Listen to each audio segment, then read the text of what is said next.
about a teen mom who's in the hospital or goes into the restroom, gives birth, takes the baby out, puts it in the trash, then goes back in and tells everybody she wasn't pregnant.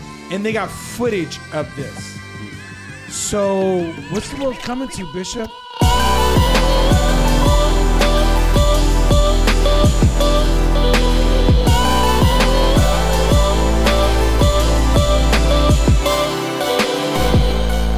Hey, welcome to the Not Offended Podcast. It's your boy, Anthony, the conservative Chicano, sitting next to my man, Bill, the agent. Across from me, we got the Bishop and the Token.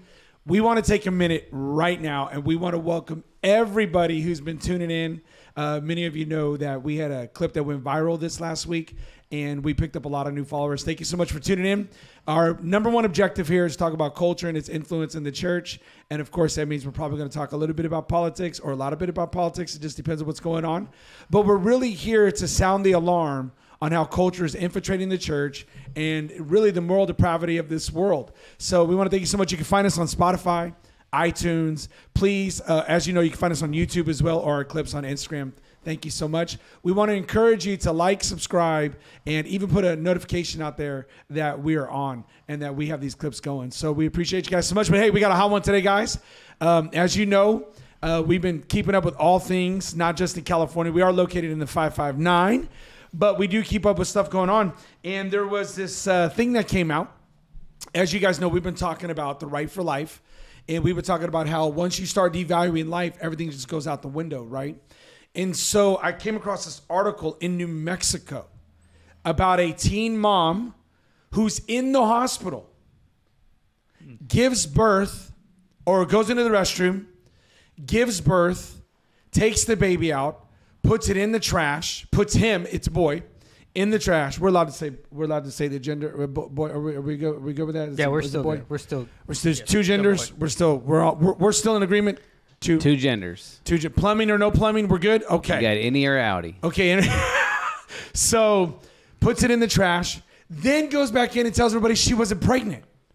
And they got footage of this.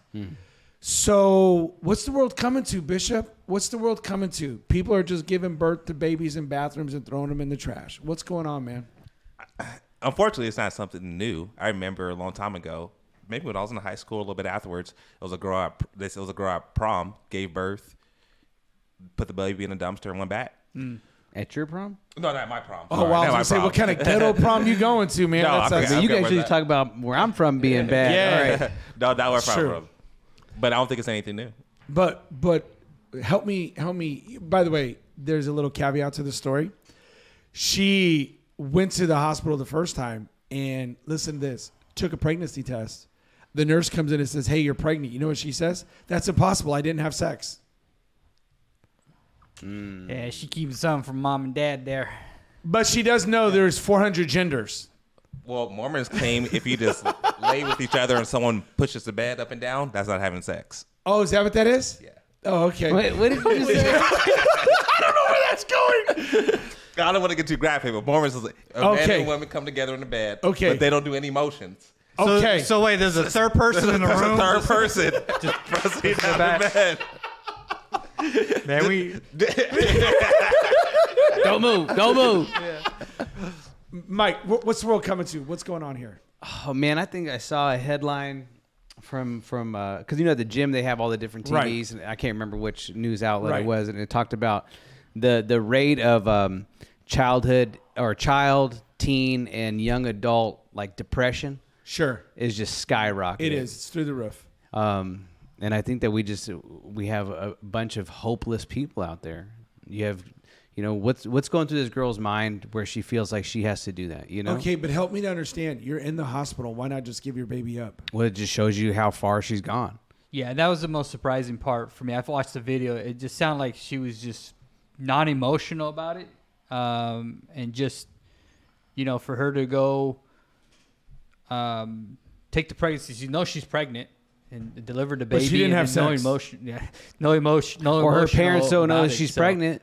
Or her parents don't know she's pregnant. She's trying to hide it from her parents. That's true. That's very possible, and that's probably the sad part is she's not able to reach out to anybody and get some help, or at least deliver the baby. Are we failing our kids? Are we failing our kids? Some people are. I'm doing all right. I'm not saying I'm a 10, but I find myself in the middle. I'm talking about as a whole. Hey, I got you. Are we failing our kids? Yeah, some of the policies and things that we teach our kids are bad. I mean, if you're telling people that the baby in the womb isn't valuable, it's just a fetus. She's detached. To her, it's not a big deal. There is no emotional attachment there, so you just pop this thing out and it's like, throw it in a dumpster. That's what they're telling you to believe. Yeah, I feel bad on multiple levels. I feel bad for the young girl because I do feel like she's going through something mentally, obviously. Right. But I also feel bad because there was nobody to talk to. There was nobody to process this with. And then I feel bad because what's going on, and I'm not casting dispersion, I'm asking questions. What's going on in the home life that you could hide a 9-month pregnancy and that you could literally just have no conscience that you would just throw a viable, healthy baby boy in the trash? I feel like we're failing. And this is the part that I keep hammering.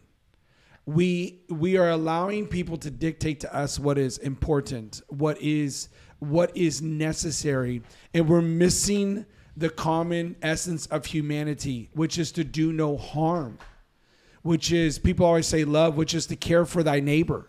Caring for that neighbor means don't throw your baby in the trash. I just feel like I feel like we're as a totality, I feel like we're failing our kids. We're allowing stuff we shouldn't be allowing. The dehumanization of babies in the womb is how you get here. Yeah. This is how you get here. So, okay, I came across something else. It's a little bit local, but we've been kind of chiming on this for a while. But in the Bay Area, there was the NorCal section races going on, and a young girl, we can say Still that, there. right? Yep. So Still say girl. okay, it's girl. She loses the race. She comes in 4th place, and they take the top 3 to do like a little NorCal runoff. And she loses to a biological boy who identifies as not necessarily trans. Yeah, not cis. I can't remember. Anyway, Not what? cis, trans, I don't know. What's that? Cisgender? What is that? Cisgender, that means, they'll say like I'm a cis male. Like I don't know. You're a male who identifies as a male? Like Yeah. you're a sissy? What? No. I didn't come up with the term, but that's what they call it. Okay. They'll call you a cis Anyway, male. he's a dude pretending to be a girl, and he beats her. So gets up on the podium, and she puts the thumbs down. She's like, this sucks. And I'm like, I saw it, and I'm like cheering her on, like, you tell him. And people got mad at her. Why? Well, Because- I know why. Because but- they're in the Bay Area. Yeah, and she shouldn't be doing that because, trans women are women. So, Mike, the token, give us your thoughts on that. Did the girl do right by putting the thumbs down? How frustrated as a parent. I know my daughter was going to play in a game on Saturday, but the other team didn't show up. And one of their players, I heard, was a boy. And they were supposed to go to this championship game. And I was thinking, man, like, what am I going to say? What am I going to do if you're in the championship game against a boy? I heard that the 4x1 team, the girls team here at Edison, locally, has a runner who's a dude. Really? Yeah. I just heard this. So I'm just like, women fought for so long to have equal rights. Right. To have the ability to even have a final, to have sports for their own. And now literally it's taken away from them, and we're supposed to sign off on it. It's crazy. So you're not signing off? Heck no. Bishop, what's going on? We're failing the kids again. I don't know if I'm right or wrong on this, but can we shame them? Is that okay? Now, well, what do you want to do? Yeah. No, I'm not necessarily, but like you. Can we boo? You should feel shame for that. But I don't know. I know. Okay, Christians, Jesus to take away the shame. I'm supposed to be a pastor. All this. Well, but we could call him out on it. But I want you to feel embarrassed. I want you to feel shameful to be there, to race against other girls. I want you to feel like, man, if I go there, they're gonna make me feel stupid. They're gonna get booed. Like I'm okay with that. Or how about this? Stay Tell home. your daughters not to race against the boys. Say no, you ain't running. Listen, they had this. I woke up this morning and I've never thought this thought before in my life, but I thought to myself, I might be a feminist. Okay. Yeah, I don't even know the definition, but here's why. They had a feminist group out there at these races holding a sign that's saying, do not let males compete against the girls. Oh. That's it. They got berated, cussed out. And you know what they said? Trans women are women. And the feminist goes, they don't bleed. And I thought, true. By all technicalities, they're right, you know? And they go, why? They said, we fought so long to get a voice, to be able to say something. And now you're allowing these guys who can't win against other guys to just come out and say, well, I feel like a woman, so I'm going to race.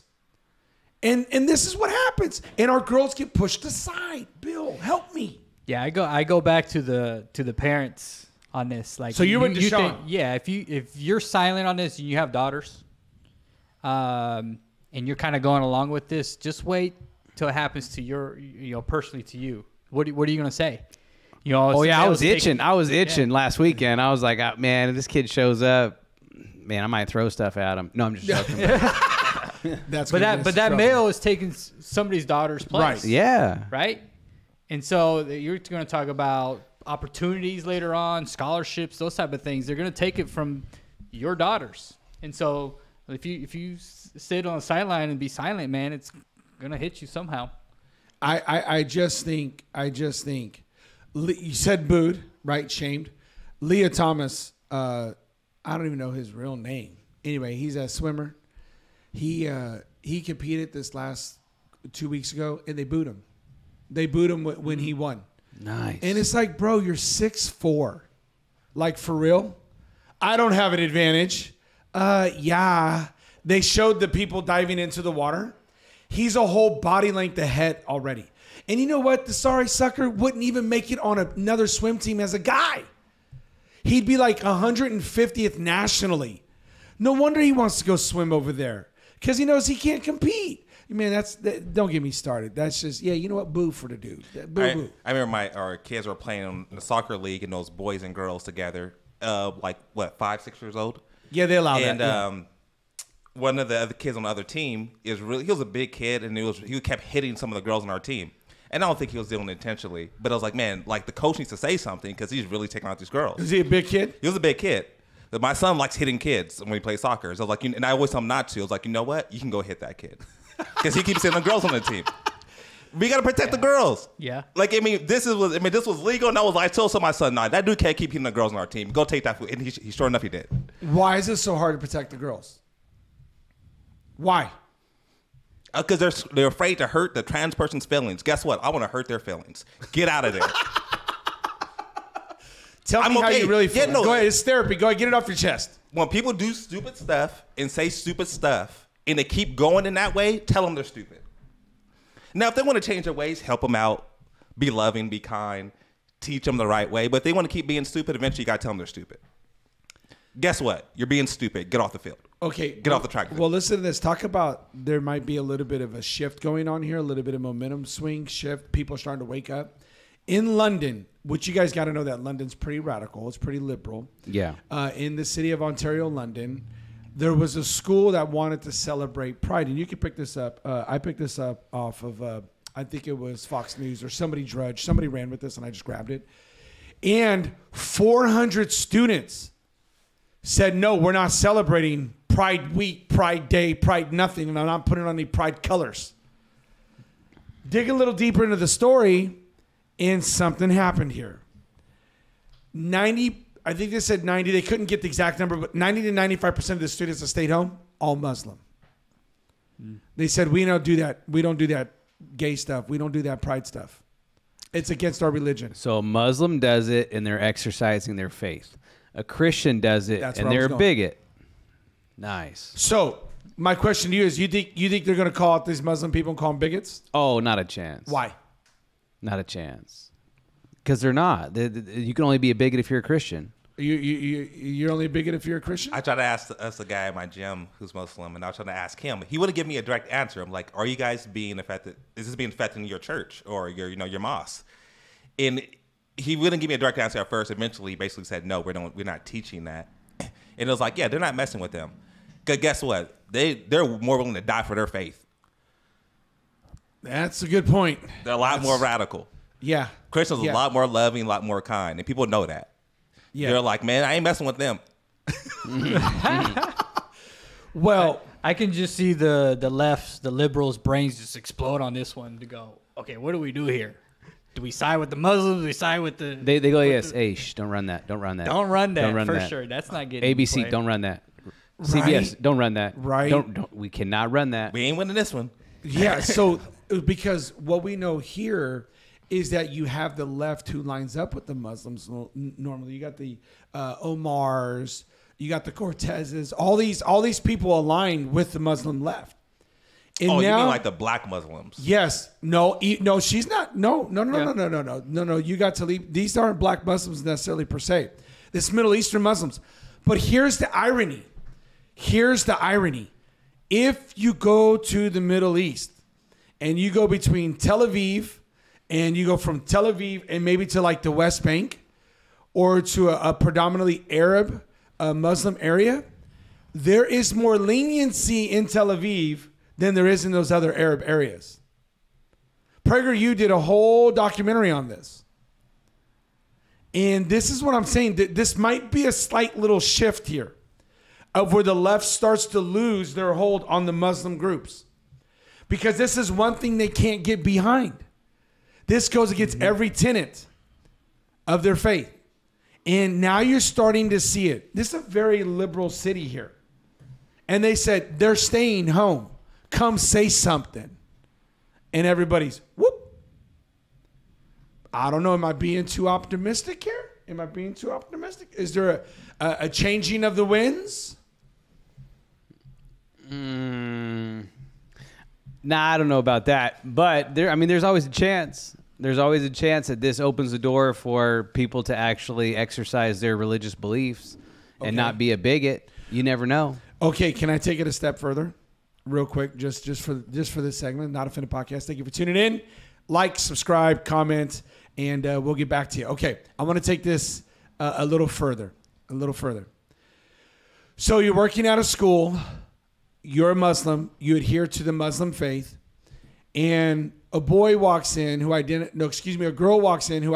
as a boy, and says, "Hey, I need you to call me by my pronouns, they and them." What do you do then if you're a devout Muslim? What happens? Yeah, no, they have to do it or they're going to lose their job. Says who? Yeah, I'd like to see it in California. Then make that stand.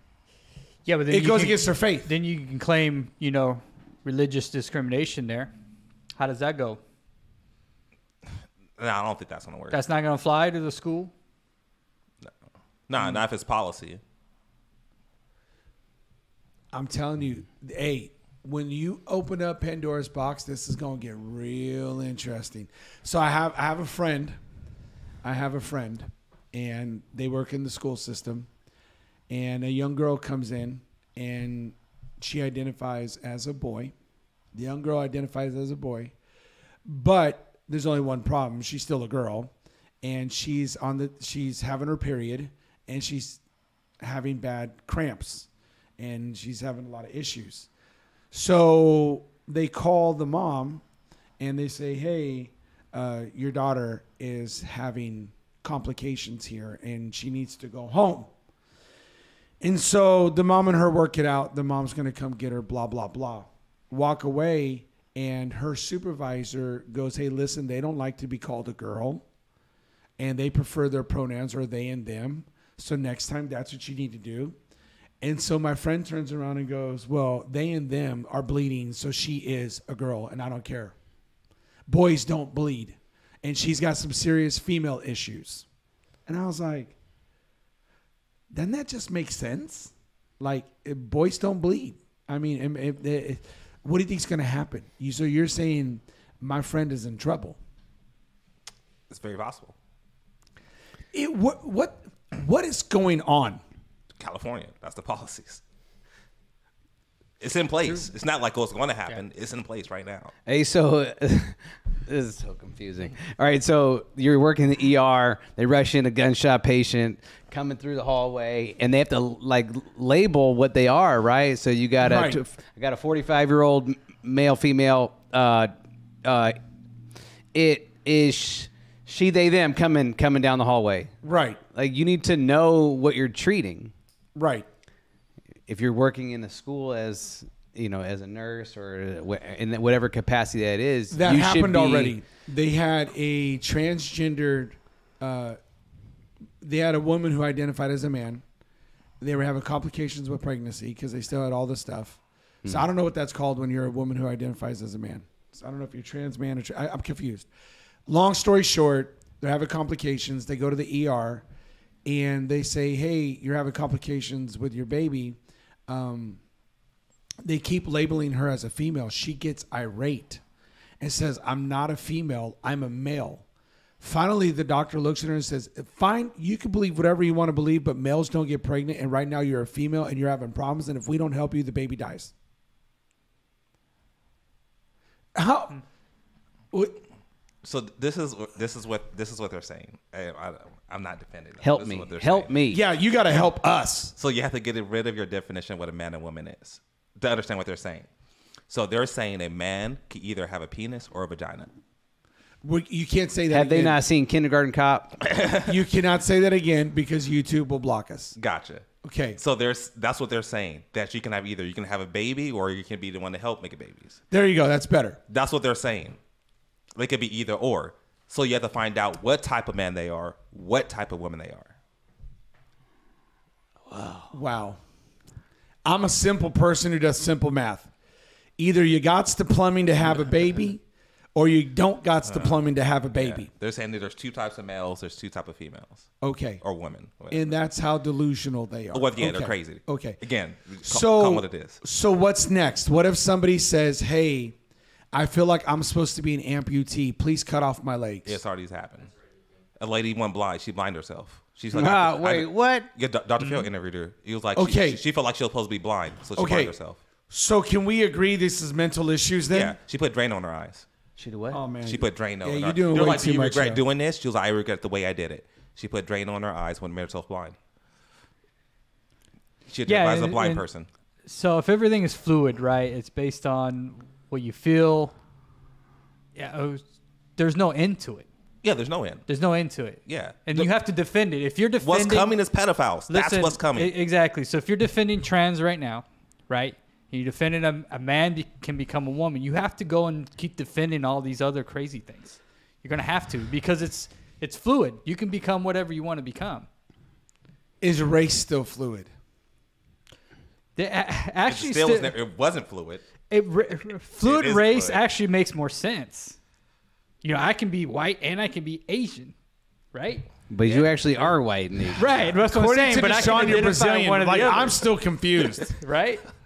That makes more sense than, if I can change my race. I wish I could have marked the black box when I was going through FAFSA. You want some money? I would have been able to get some more money when I was going through school. How about that? Or, there's not a black box. Sorry. African American. Yeah. It might have changed now. No, they probably changed. I don't think they have that anymore. What do they have? African American. I don't know. I haven't put anything out in a while. So what is it? African? I don't. An American? I don't know. There wasn't even an Asian. It was like Pacific Islander or something. Yeah, for some stuff like that. So here's where we are. All right. We're going to spend the next segment right here on what I've been waiting to get to. This was all stuff that was in the headlines. I had to grab it. Next week, we may talk immigration because Deshaun has been itching to talk about immigration. No, we don't have to talk about immigration. No, it was the biggest story last week. It's not. Hey, listen. It was on every newscast last week. That's because they want to rile people up. Yeah. And a few 100,000 people are crossing the border. That too. Hey, we've been crossing the border the whole time, bro. I don't know what to tell you, man. There's a lot more right now. Yeah. That's because Biden doesn't have a policy. I know. Okay. I understand. That's because that guy's barely. Well, according to Mike, he's half awake. Okay. So the Hillsong documentary came out. Oh.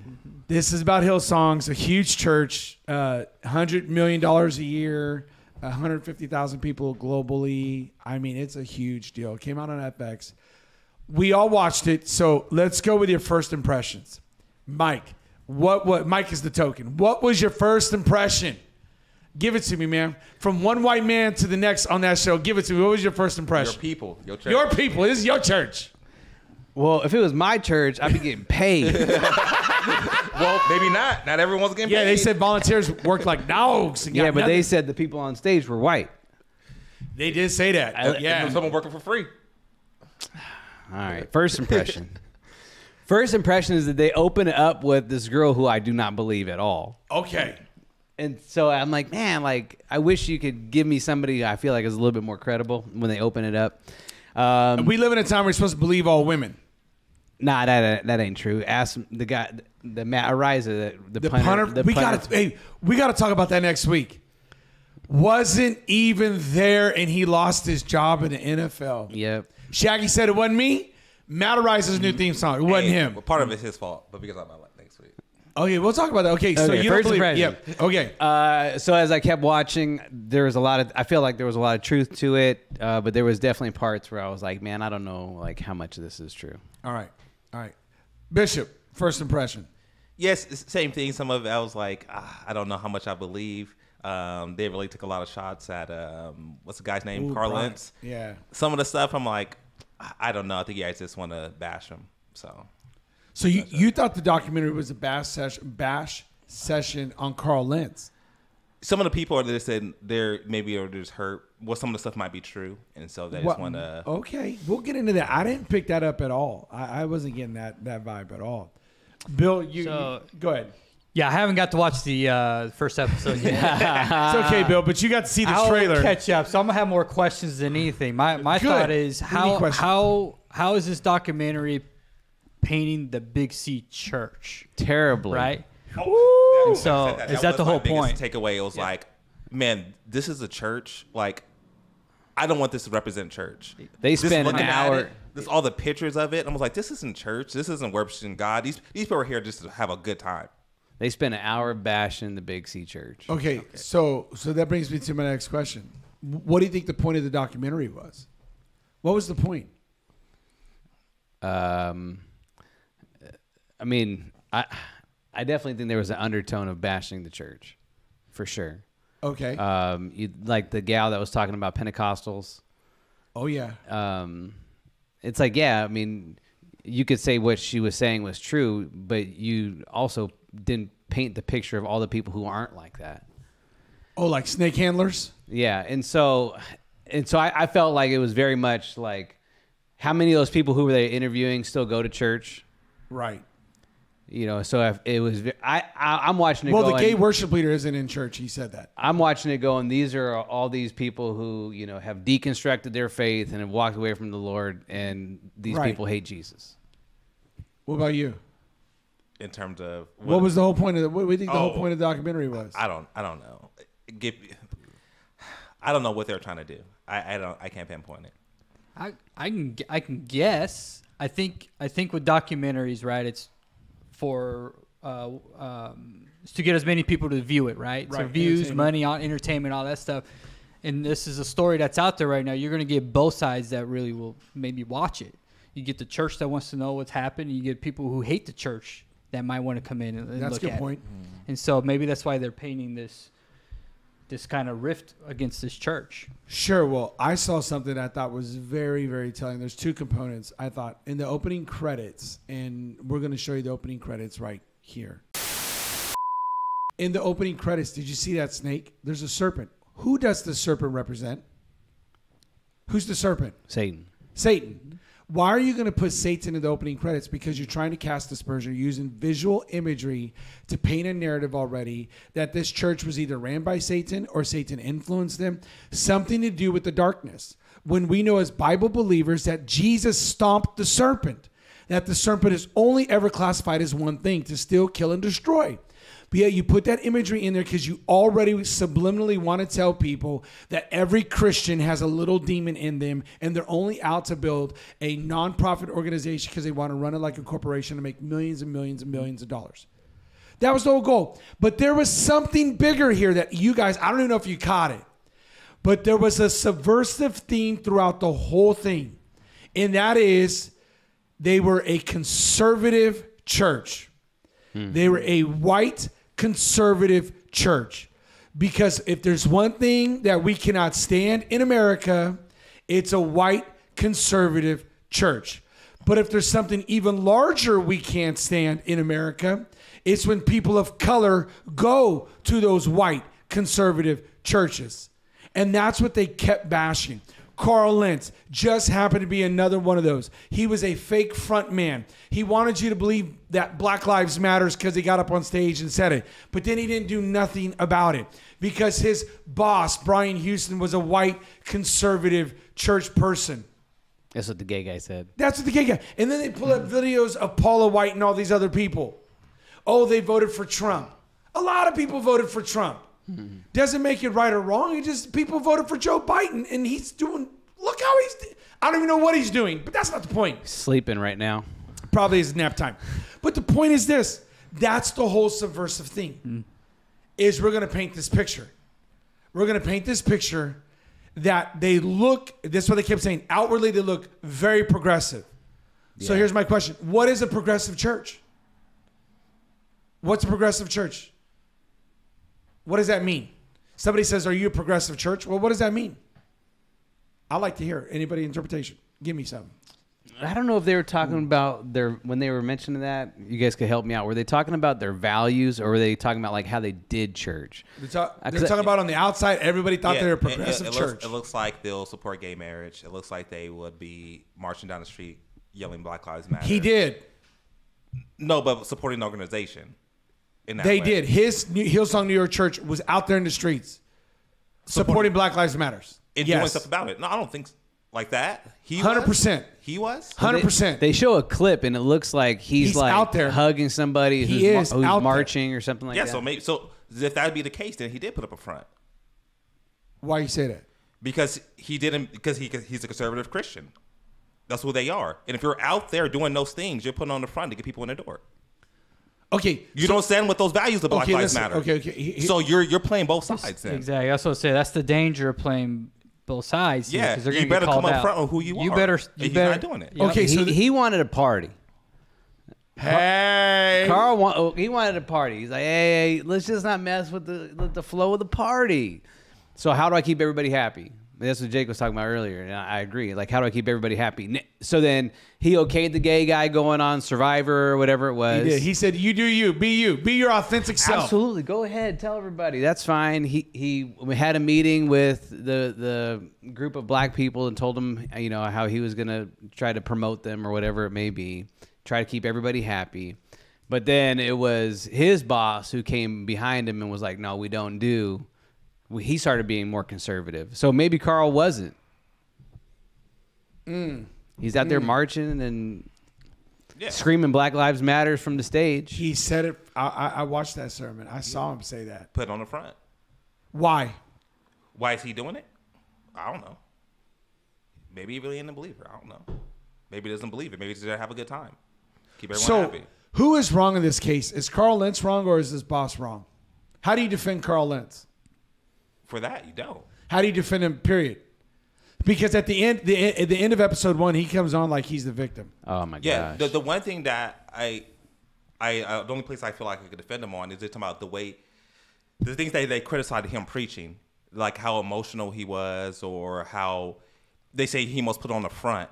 We have that clip. I have that clip. And you're talking about where they say he's an actor. Yeah. Okay, we're going to play that clip for you right now. Okay, so give me your thoughts on that now. Go ahead. So what was it that they said was wrong? How's he not being an actor? If we already said he's saying one thing and doing another, that's exactly what they said. Came in, we're going to do this organically. Oh no, I'm going to be intentional about putting black people on stage. It only lasted a couple weeks. Yeah, I was talking about specifically how he preached. There was a criticize him like, hey, why you preach that way? You can cry on command, or like you're too emotional. You're trying to like stir people up on stage. Okay. And it was like, that's what a lot of preachers do. They're trying to get people to be emotionally involved in the sermon. Okay. I mean, if you want to do that, let's get rid of a ton of preachers. Okay. Here's my question. How do you feel justified in saying that when they close out the segment and he just starts to cry again? When he starts, but the thing is, if he's preaching on stage and he really believes this, why can't he cry about it? How do you know what he believes? But so you can question all that, but doesn't mean that everyone who does that is a negative. Okay, but she wasn't saying that. No, that's what she's saying. She was saying no. You're wrong. You're wrong. She's saying he played us. How can you listen? How can you not say that? She's saying, listen, he played us. He played us. And in his ability, his charisma, his charm, his good-looking self, like the boy next door who could do no wrong, he played us, and he used his emotional manipulation to play us. Yeah, how can he tell them they wrong? Yeah, if he really didn't believe it, that's true. But if he really does believe your belief determines your behavior, Deshaun. No, I'm saying look at how he lived. But I'm saying if he's really preaching and really believe that, then that's different. How do you know what he believes? I don't. Just like any other preacher. So any emotional preacher I get up there, I ain't following that. I don't know what he believes. Okay. Because I don't know anyone's heart. Okay. So there shouldn't be any emotion in preaching ever. Then. No, but she's hindsight. Again, I don't listen to preachers who preach that way. But she's hindsight. She's hindsight. She's saying, listen, now I'm seeing in the rearview mirror, dude was a farce. Yeah, but I'm saying you can't criticize that specific action across the board that blankly. She can now. You can't, because then you can say it about every other preacher. She can now. You can say it about every other preacher then. Okay. Anyone who does that manipulates you with emotion. I'm telling you right now, she can now. The preacher shouldn't preach with emotion then. Period. I'm not saying that. I'm saying she can now. She can now because the truth has come out. She's saying she got played. Okay. How can you say she's wrong? I can't. Just because someone does that doesn't make it wrong. I'm saying in this case, it was wrong. I'm not arguing that. Yeah, but I'm saying she can't say that blanketly. She can't say that across the board. I don't think she was saying it blanketly everybody. No, she said he can cry on command. He could do these things. If someone gets emotional about certain things and they can always cry about it, how does that make it wrong? Has he proven he can cry on command? I don't know. Bro, the last credit, the last well, maybe scene. He could be a super emotional guy. People cry all the time for anything. We know people who do that. Deshaun cries a lot. Is that so? Yeah, that's what I thought. Okay, well, chime in. What do you think? So what I'm hearing is just because he cried doesn't mean what he was saying wasn't true. Yeah, one of the greatest preachers they consider in the history was George Whitefield. They said this guy was one of the biggest actors on stage. He says, if actors can come and make you believe what is fake is real, I'm going to out-act the actor because what I have is true. He's preached about 1,000 sermons every year for 30 years. And he says, I don't care. I'm going to get up there and I'm going to act the fool. I'm going to drive emotion because what I believe is true and what they're doing is fake. And I'm going to make it feel real to you no matter what I have to do because your life is going to be changed by what I do on stage. And they said, you get on there, this dude's sweating, exhausted, crying tears. They're like, should we in service right now? This guy's crying so hard, pulls himself back together and keeps preaching. Wow. But he believed it. That's what I'm saying. You can't say that blankly across the board. They're just simply. I don't care for him. His deep V's. Get off stage with your deep V's. What are you doing? Ooh, what are you doing? Get out of here. You went after the drip. Come on, man. Here. Like anyone can do that. Go get skinny. You can go wear a deep V. Wow. What do you do? I don't think it's possible for me to get any skinnier. I'm trying, bro. Like this is it. You can do it. Built like a tank. Just eat less. I'm trying. It's just it's tacos. Yep, I know. America, it's hard. It's hard to be skinny in America. Trust me. In Africa, they doing it real easy. Oh my gosh. But you're black, not African American. I'm black. Okay. Yep. Okay. And I'm American. You guys, that clip last. Okay. So here's my question. So they're trying to paint. So as a documentary, as we watched it, do you feel like I feel like they're placating towards Carl. Like he was the fall guy. He was the setup guy. He was the patsy. He was the good-looking guy next door who they literally said they grabbed a hold of him in Bible college. And he fit this certain look, and he had this persona. Yeah. Yep. He had this charm about him. Yeah. You were the most important person in the room when you got around him. Mm-hmm. And the way he could command when he preached, this charisma about him. Yeah. He had a natural gift, but didn't have the character. Didn't know his Bible well enough, but he had the charisma to do it. He had a natural gift. So you think he was aware of what he was doing was wrong? Or did he justify it? No, once he started sleeping around, I'm sure he knew that was wrong. So the drinking wasn't a clue? Hanging out with Drake, Tyson Chandler, a lot of preachers out there, Justin Bieber? A lot of people doing that. To him, that was probably normal. What do you think? Man, you got this guy riled up today. It's good. Dude, calm down. I think that halfway, is it poor Carl Lentz or poor Brian Houston? I feel like halfway or 3/4 of the way through, they start to spin it, and they start to paint Brian Houston as being, the mastermind, a groomer, mastermind of all this. They mentioned the other pastor who. That's why I'm saying they're calling him a groomer. the other pastor who they moved to Texas or whatever, and had the rape allegation. And so I think that's what they're starting to spin. And towards at the end of the episode, you see now it's poor Carl Lentz. Like, let's all feel bad for him being a womanizer and running out on his family. Like, we should feel bad for him for that. Yeah, it's partly true. Brian Houston is the one in charge. Okay, listen. So when I saw that clip and they brought in that other guy, we'd have to look it up. I can't remember. But the exact notion that I got was Brian Houston had an image in mind of the people he picked. And if that person could hold their salt in communicating the gospel from the pulpit, they would groom to do the rest. Remember what they said. Everybody knew Hillsong as worship. They didn't know him as churches and preachers. Mm-hmm. So once you combined a Joel Houston with the Carl Lentz, two of the most trendy, hip, good-looking people, you instantly have a mega church where churches come to die in New York City. That became their model. Let's find the next cool, trendy, hip pastor. Let's set him up with a great worship leader because we've already got a great brand and we can plant these churches anywhere. But the one thing that was missing, and I wrote it down, and I thought it was incredible. We got so busy doing it, we never stopped to ask, should we do it? That blew my mind. That is absolutely incredible. That should be a shot across the bow to everybody who even goes to a church like this. Just because you can doesn't mean you should. And you need to stop and pray and ask Jesus if this is what you're supposed to be doing. So here's where I want to go with this. It's the big question. Do celebrity churches work? I mean, look at all the other. I feel bad for the Chad Veaches, the Judah Smiths, and the Dave Wilkersons, the juniors. They threw them all in the picture for celebrity pastors. They kept throwing them up in there. And I'm like, oh my gosh, this is crazy. You're just guilt by association now.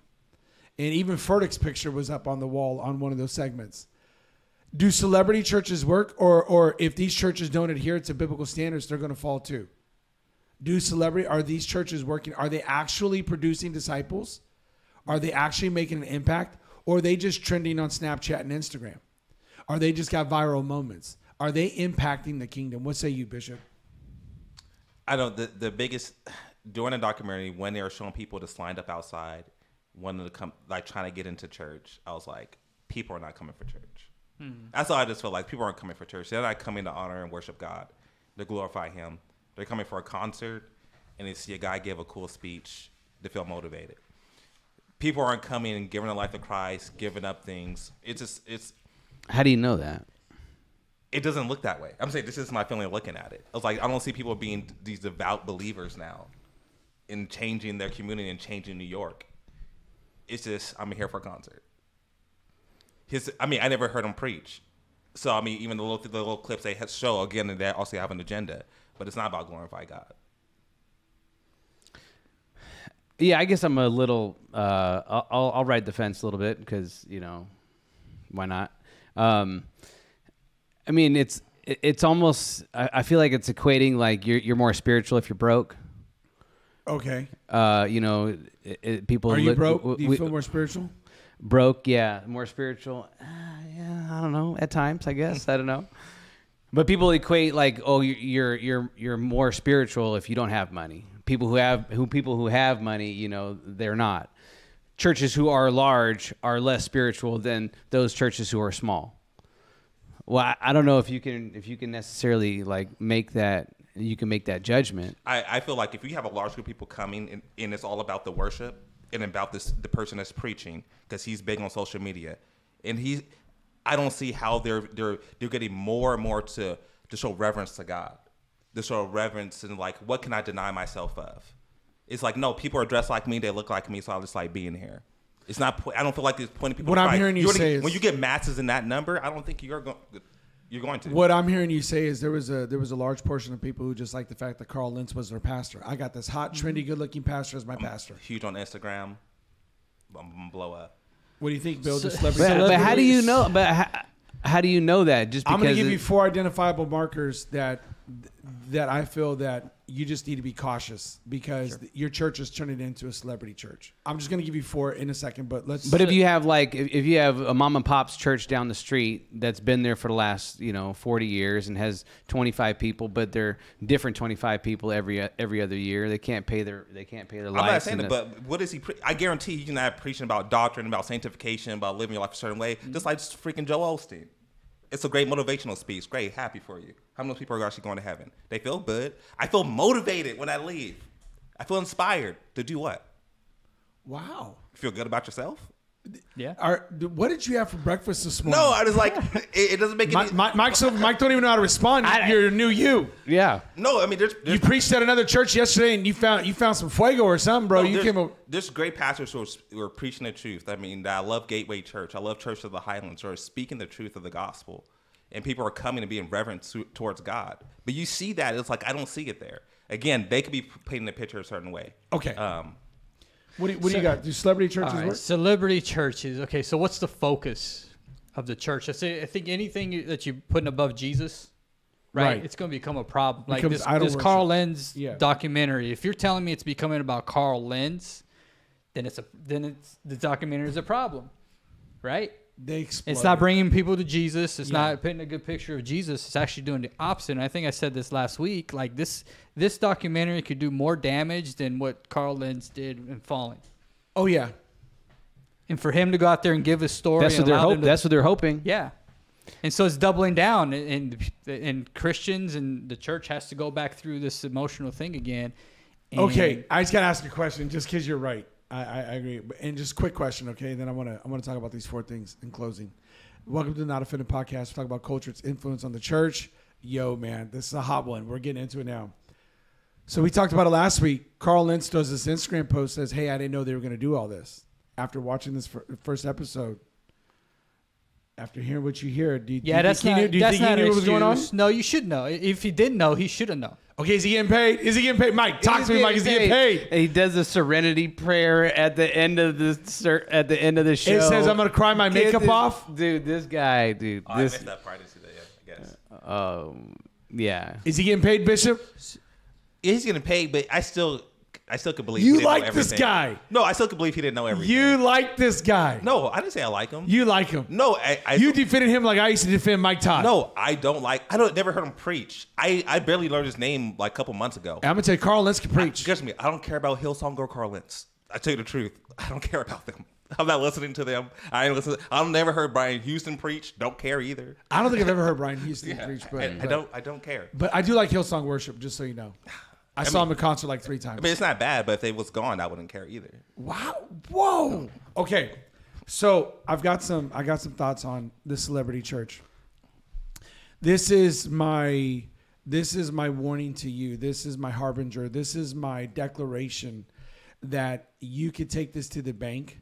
And I feel so confident in what I'm about to tell you that this is the canary in the coal mine. This is how you need to wake up.